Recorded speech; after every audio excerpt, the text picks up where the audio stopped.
So in this video, I just want to give you a quick look at some new features in Neon Wallet Alpha 0.0.5. So as you can see from the dashboard here, there's a lot of new stuff going on.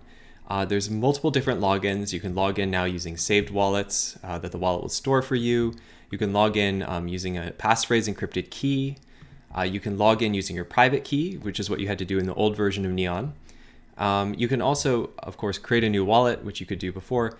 You can encrypt a key. So if you have an existing key and you want to encrypt it, you can do that.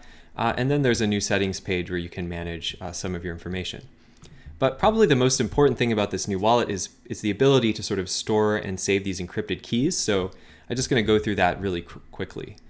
So we can create a new wallet. And when we do this now, it's going to ask us for a passphrase.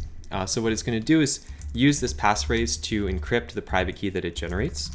So you can just choose really any phrase. In general, I recommend it to be something strong, something hard to brute force, so probably a little more complicated than that. But when we click the generate button, it's going to encrypt the key.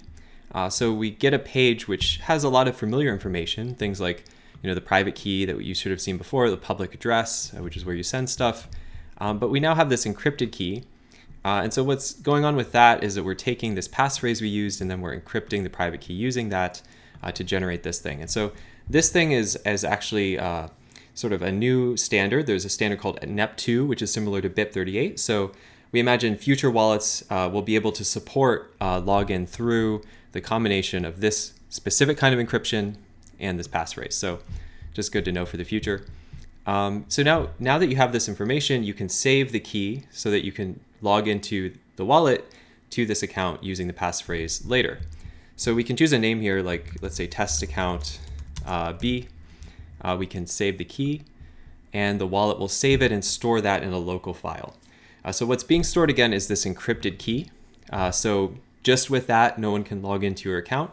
But when you combine it with this passphrase, it decrypts to produce the private key, which of course has everything associated with your account with it. So be careful with the combination of those two pieces of information.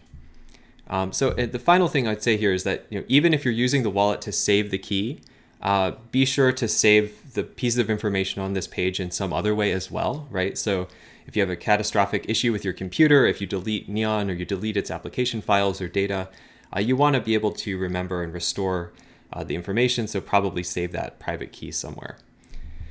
So we can now go back and log in using the new account. So we see we have a bunch of accounts here. We just created this thing, test account B. So we can then enter the passphrase and log into that account. So login takes slightly longer since we now have to decrypt the key, but not too long. And we end up on the dashboard.